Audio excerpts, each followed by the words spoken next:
Buenos días, profesor. Buenos días, compañeros.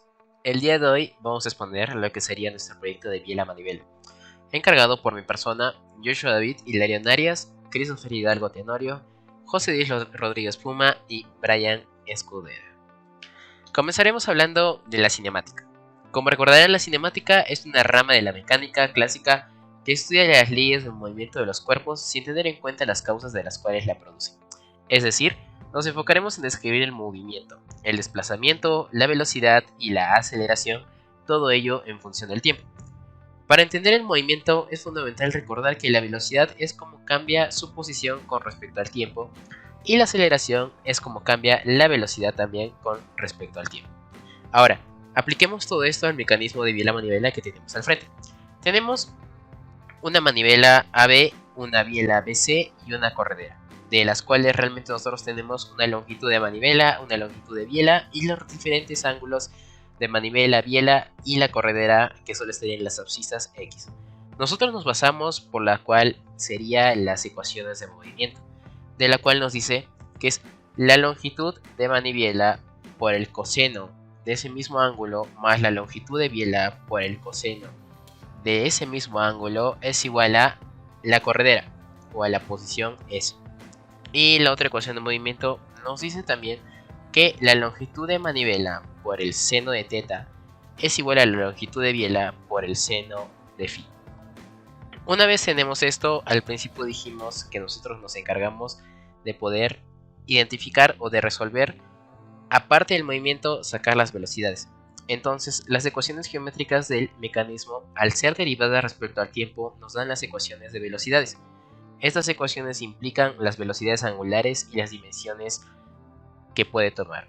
Entre ellas, nos dice que la longitud de biela multiplicado por el seno de phi multiplicado por phi punto más s punto es igual a menos la longitud de manivela multiplicado por el seno de teta por teta punto. Recordemos que el tener un denominativo punto encima de cada letra nos determina lo que sería la velocidad o la aceleración, teniendo un punto lo que sería la velocidad y la aceleración con dos puntos. De la misma forma, también al ser derivadas con respecto al tiempo, nos dan las ecuaciones de aceleración, y esas ecuaciones se pueden expresar de forma matricial, la cual es muy útil para poder resolver con diferentes programas como MATLAB o Python o etcétera. De la cual, si nosotros nos deberíamos respecto al tiempo, tendríamos que la longitud de manivela por el seno de teta por teta punto cuadrado más la longitud de manivela por el coseno de teta por teta dos puntos es igual a menos la longitud de biela multiplicado por el seno de phi por phi punto cuadrado más la longitud de biela multiplicado por el coseno de phi por phi dos puntos. Esto también influye en cada cosa o condición de frontera que nosotros podamos tener, ya sea que nos den la posición, la velocidad o la aceleración, tomando en cuenta diferentes métodos para poder resolverlo. Luego de ver la parte cinemática, entramos a ver la parte cinética. La cinética básicamente es la parte de la mecánica que estudia la relación entre el movimiento de un cuerpo y las causas que lo producen, es decir, las fuerzas y los momentos. A diferencia de la cinemática, que solo describe el movimiento, la cinética va en sí más de lleno en analizar por qué los cuerpos aceleran. Para esto usamos la segunda ley de Newton. Tenemos dos ecuaciones. Una es la sumatoria de fuerzas, que es igual a la masa por la aceleración, y la otra tenemos la sumatoria de momentos respecto a un punto A, que viene a ser igual a la inercia por la aceleración angular, todo en base respecto al punto A. Aplicando esto a nuestro mecanismo, vemos acá en el esquema de biela-manivela. Para que el análisis sea manejable, asumimos que las barras son rígidas y uniformes. Rígida significa que no se doblan ni se deforman bajo las cargas, y uniforme significa que su masa está distribuida homogéneamente, por lo que su centro de gravedad suele estar en su centro geométrico. Asumimos que la cinemática del centro de gravedad es conocida. Si sabemos dónde está el centro de gravedad en cada barra y conocemos el movimiento general de la barra, podemos determinar su aceleración de su centro de gravedad. Por la izquierda tenemos un esquema simplificado del mecanismo donde están las fuerzas, y por el lado derecho tenemos las fuerzas inerciales. En el diagrama del cuerpo libre de la izquierda tenemos las reacciones en el punto A respecto al eje X y el eje Y. Tenemos un permotor M, tenemos el peso de la manivela, que viene a ser la masa de la manivela por la gravedad. En el lado de la biela tenemos la masa de la biela por la gravedad, que viene a ser su peso. Y en la parte de la corredera tenemos una fuerza F, el peso de la corredera, la normal y una fuerza de fricción, que viene a ser el coeficiente de fricción por la normal.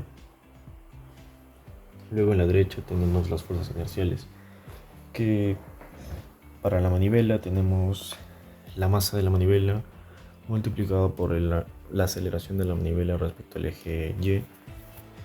Luego tenemos la masa de la manivela por la aceleración de la manivela respecto al eje X, por la inercia, que es la inercia de la manivela por el ángulo por la aceleración angular de la manivela. También tenemos de la biela, suma la masa de igual manera, viene a ser la masa de la biela multiplicada por la aceleración de la biela respecto al eje Y la masa de la manivela, por la aceleración de la biela respecto al eje X, y con su momento de inercia por la aceleración angular respecto a la biela.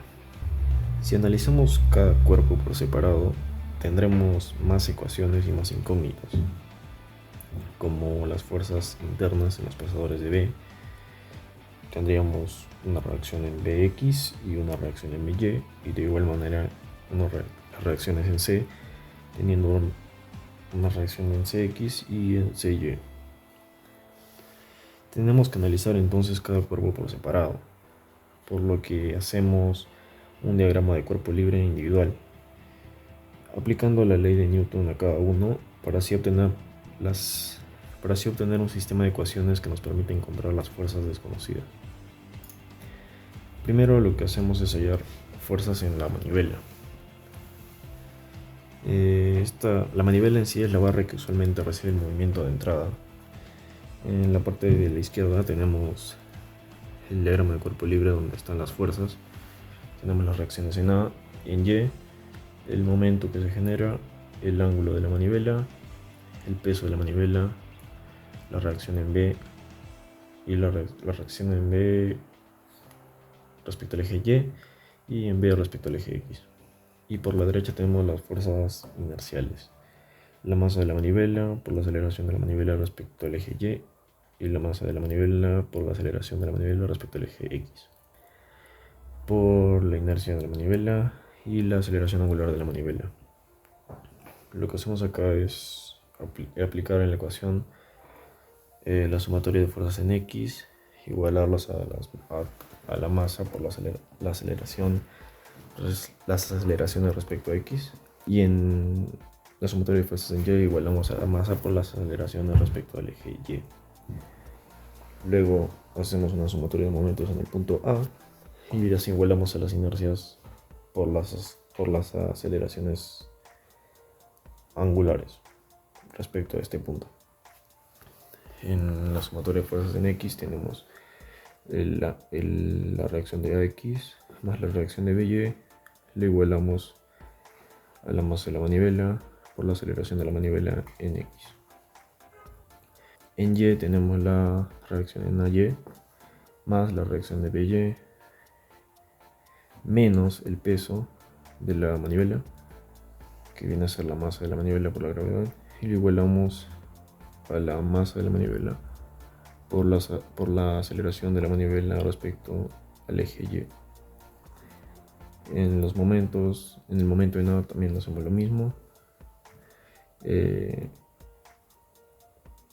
menos la longitud de la manivela por el seno del ángulo por el B la reacción de BY viene a ser negativo porque estaría generando un momento horario, por lo que lo hace negativo. Acá lo hace positivo respecto a la reacción de BY, porque estaría generando un momento en el sentido antihorario, por eso es que lo hace positivo. Y de igual manera hacemos con las otras reacciones y lo igualamos a las fuerzas inerciales. Y ahí tenemos 3 ecuaciones que se van a usar luego. Nos vamos con las fuerzas de la biela. Hacemos lo mismo que en el diagrama de cuerpo libre de la manivela. Tenemos las reacciones en BY, las reacciones de BX, tenemos la reacción de CX, la reacción de CY y el peso de la biela.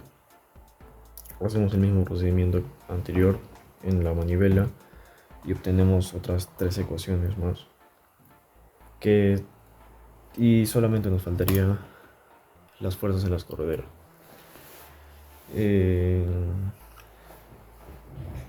Como la corredera solamente se traslada en el eje X y en el eje Y no tiene ningún tipo de movimiento, por eso es que en las fuerzas en Y lo igualamos a 0, porque no se mueve para ningún lado en Y. Sin embargo en X sí, por lo que aquí sí tenemos que igualar a las fuerzas inerciales que se generan. Al juntar todas estas ecuaciones de la manivela, la biela y la corredera, obtenemos un sistema completo que ahora sí nos permite resolver todas las fuerzas de reacción desconocidas. Una vez teniendo todas estas ecuaciones, ya vamos a poder implementarlas en el código de programación. Bueno compañeros, ahora yo voy a continuar con la explicación del código en Python y HTML que hemos usado para la página web. En el código Python tenemos la primera parte que consta de las librerías que hemos utilizado. La librería Flask nos permite para hacer todo lo relacionado con la página web. La librería Matplotlib nos permite hacer gráficas de funciones y la librería NumPy nos permite usar estas funciones matemáticas. Ahora con respecto a la página, cuando se inicializa la página, lo primero que se hace es guardar la página con el nombre name dentro de la instancia Flask. Lo segundo que hemos hecho nosotros ha sido crear un código de seguridad que se guarda dentro de esta función para poder utilizar la función session. La función session crea un diccionario en el cual se guardan claves y valores. Este diccionario nos permite hacer un puente entre justamente el programa de Python y el programa de HTML. La página de HTML recibe este diccionario y según las claves y los valores de estas claves puede interactuar y cambiar sus valores al usuario, o sea, cambia los valores que se muestran. En este caso,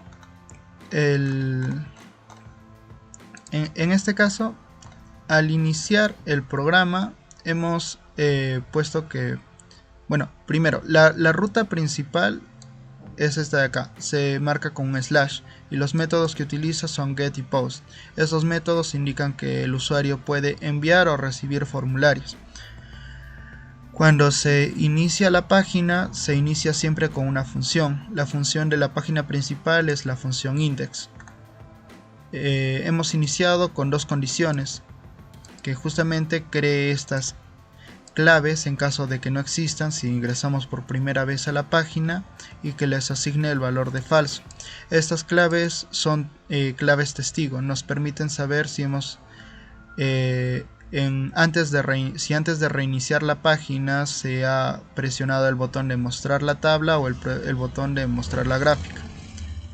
Luego de eso declaramos todas las variables que vamos a utilizar en el programa, y estas variables les asignamos un valor definido en caso de que sea la primera vez que ingresamos a la página, y en caso de que ya hemos ingresado valores, esos valores los extrae de justamente el diccionario session de la clave de cada una de las variables.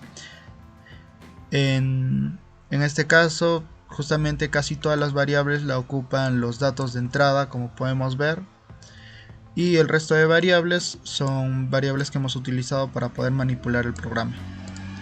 Ahora, cuando en la página web se presiona un botón, se genera, por así decirlo, una señal. En este caso es un string post dentro de la función request method. Cuando presionamos un botón se genera esto, entonces se cumple esta condición y se ejecuta el código siguiente.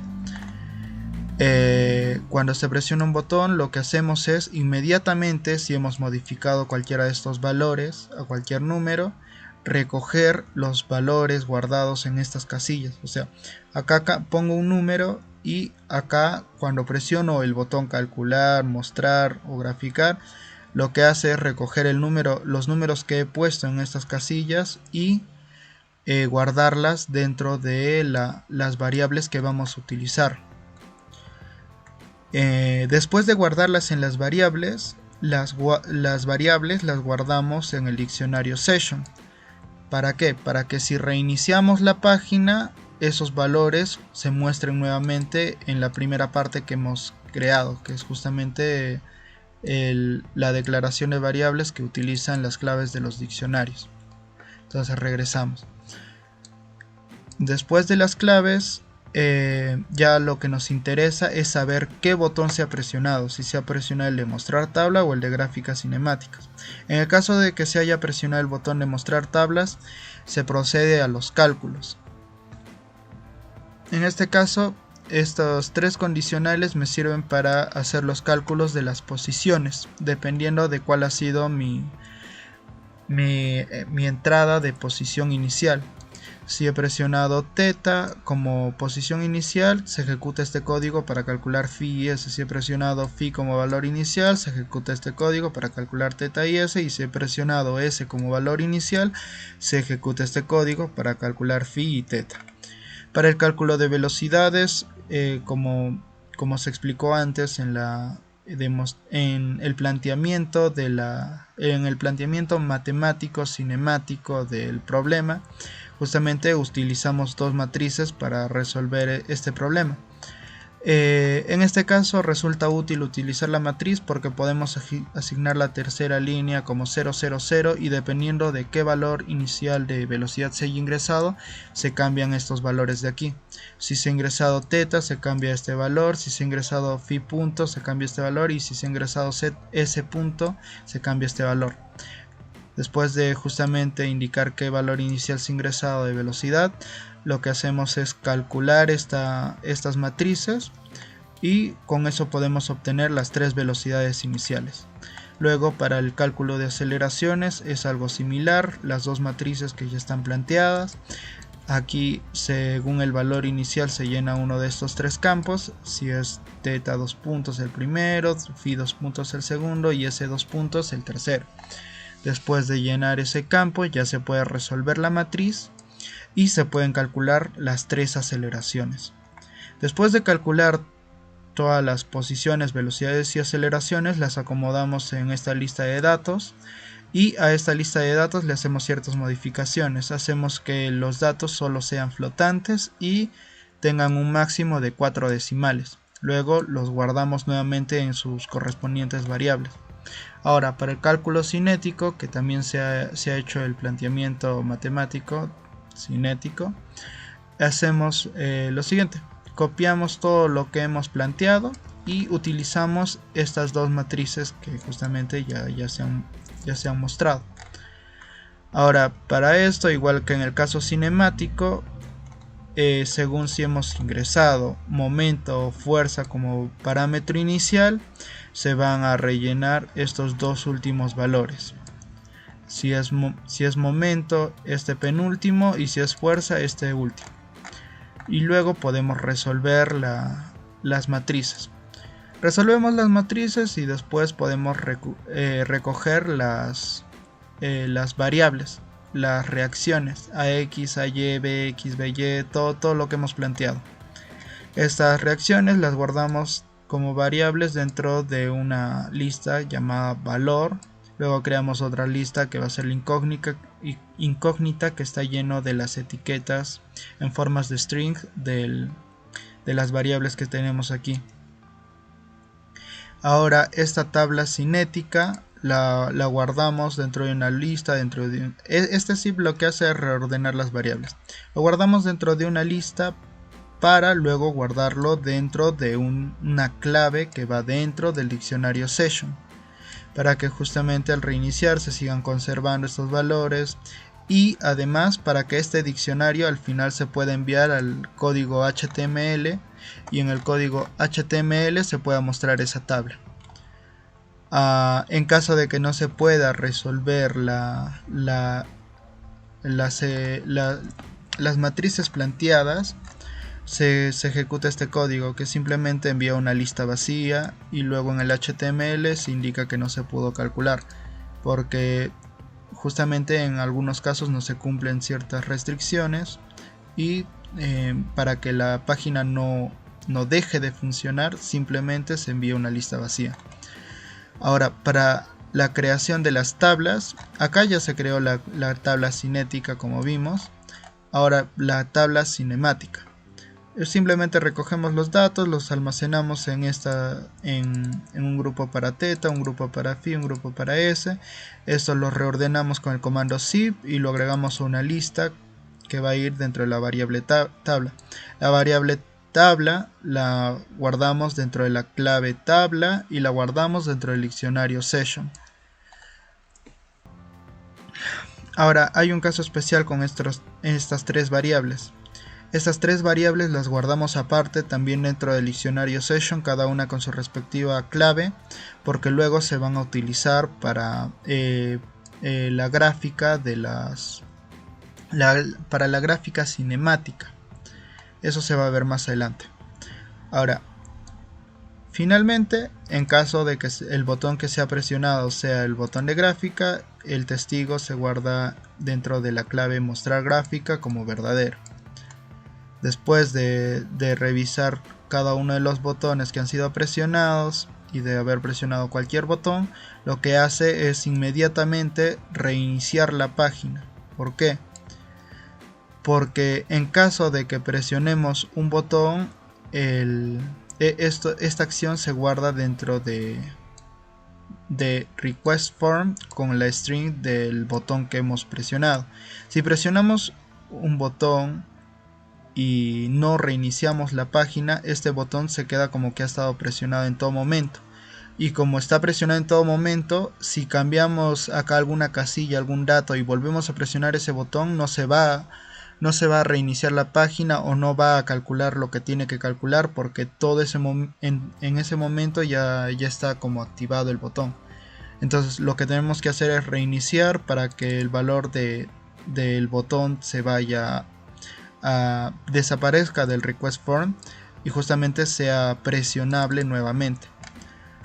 En caso de que justamente hemos completado todo, hemos presionado un botón, se ha ejecutado lo que se tiene que ejecutar, si no presionamos nada, se cierra el ciclo, se cierra la función index y lo que hace ahora es regresar o llevar todas las variables que las variables nuevas que hemos calculado, las lleva al HTML.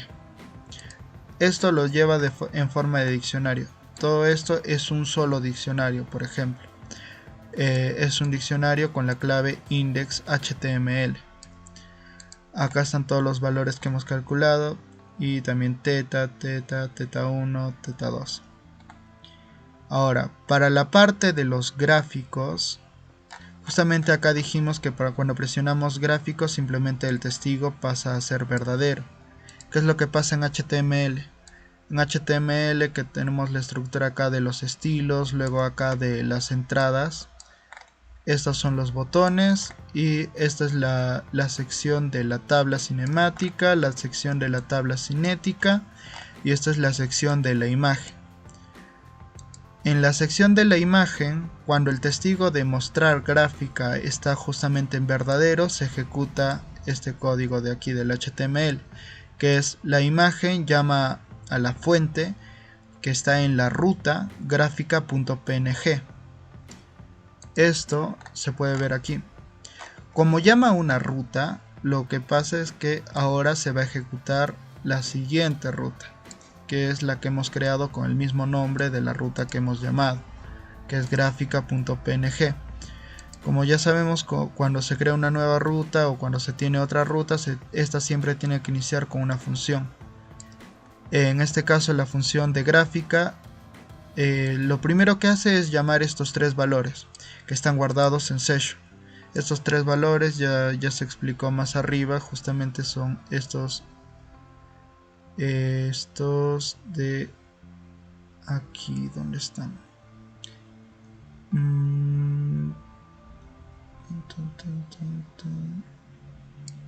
Son estos de aquí. Hemos calculado, justamente después de calcular teta 1 y teta 2, esos valores se llevan de frente a la ruta en donde se va a crear la gráfica, la función de gráfica. ¿Para qué? Para que luego con estos valores podamos hacer el cálculo más sencillamente, por así decirlo. Dentro de la función gráfica tenemos los siguientes comandos. Este que nos va a permitir configurar los subplots que vamos a utilizar. Este que nos va a dar el tiempo que va a simularse justamente las posiciones, velocidades y aceleraciones de la biela manivela. Y los puntos que se van a plotear, en este caso 10.000 puntos para que se pueda apreciar las diferencias. Este es el eje del tiempo que vamos a utilizar, que va a ir justamente de 0 a 20 segundos, y luego el eje del tiempo con el comando line space lo seccionamos en las 10.000 partes que va a tener. Ahora, esta parte de aquí es simplemente a partir de los datos iniciales que tenemos de teta 1 y teta 2, vamos a crear una función para teta. Vamos a ver cómo cambia teta con respecto al tiempo. Para eso simplemente nos apoyamos en lo que tenemos acá. Esto simplemente es la aceleración inicial, va a ser la aceleración constante. Esto nos va a generar una línea constante. La función de la velocidad va a ser la integral de esa línea. La integral de una constante es una constante por la variable. Entonces la integral de alfa va a ser alfa por tiempo, y se le va a sumar una condición inicial que va a ser la velocidad inicial. Y luego para la posición lo mismo, se integra la velocidad.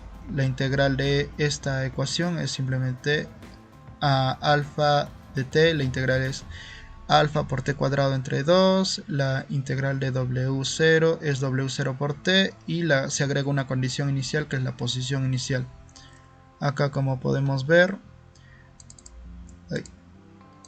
f de teta 2 es la aceleración que hemos cogido como parámetro inicial, y se multiplica por una fila de unos para justamente hacer la función a lo largo del eje del tiempo que dura 20 segundos.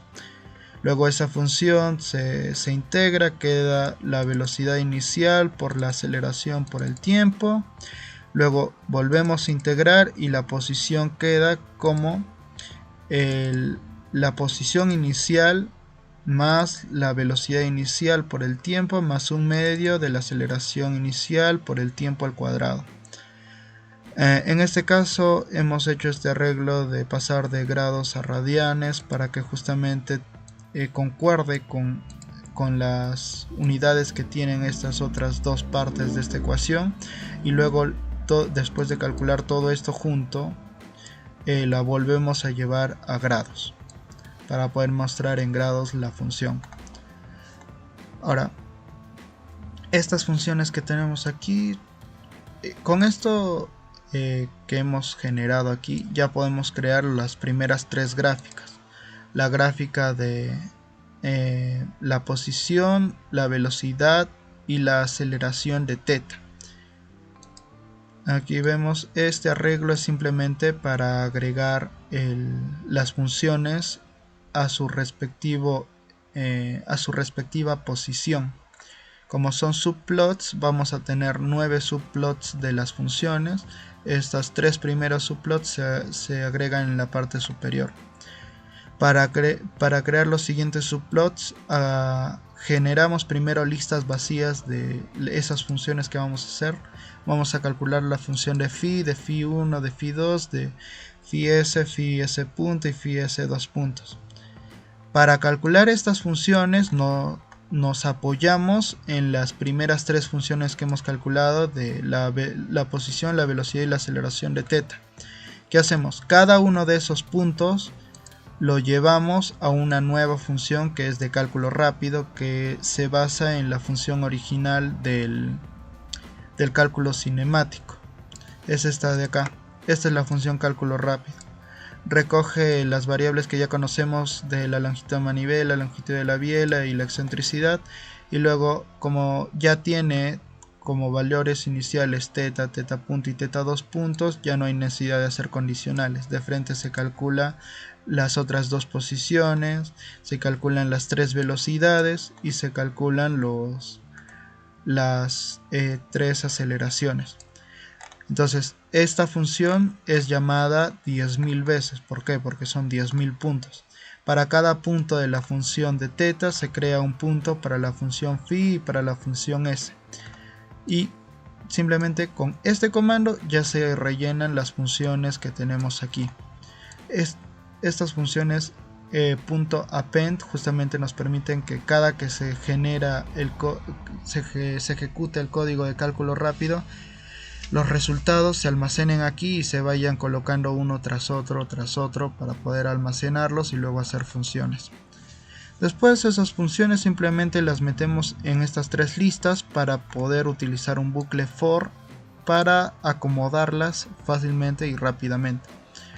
Como vemos aquí, esta primera parte nos indica la posición del subplot, en este caso IJ, que va indicado acá, que va indicado también acá. Estas son las posiciones que va a seguir 1, 0, 1, 1, 1, 2, 2, 0, 2, 1, 2, 2. Y esta parte de acá, el eje del tiempo en todos los subplots va a ser el mismo, así que se deja como T. Y lo que cambia en cada subplot es la imagen o Y, por así decirlo. En este caso, el Y de cada función es phi2, phi1, phi, s2, s1 y s. Y acá también, en esta parte que dice title, se utiliza la lista que hemos creado acá para poner cada uno de los títulos. Después simplemente estas líneas de acá, esta permite almacenar en bytes la imagen y luego llevarla al HTML. Esto es para guardar y esto es para cerrar la imagen. Luego cuando termina la función de imagen, de la gráfica, de funciones, etc., se envía la imagen generada a donde se ha solicitado, que es en la parte de acá de imagen. Se ha solicitado de la fuente de gráfica, se lleva al HTML y acá se grafica la imagen. Y eso sería prácticamente todo el código Python que hemos implementado. Ahora, la parte del index es un poco más engorrosa, pero más sencilla en el sentido de la implementación. Es engorrosa en el sentido de que no se ve ordenado. Es fácil perderse, pero es relativamente sencillo hacerlo. Como es lenguaje de hipertexto, consiste en simplemente crear cuadros donde va a ir la información. Acá se crea el cuadro del label, el cuadro del input para cada una de las entradas que están aquí. Este es el label, este es el input. Se crea algo de 13 labels y 13 inputs. Luego estos de aquí son este tipo de entradas que son seleccionables en botones circulares. Y acá están sus respectivos inputs. Después de eso, acá están las tablas que vamos a usar,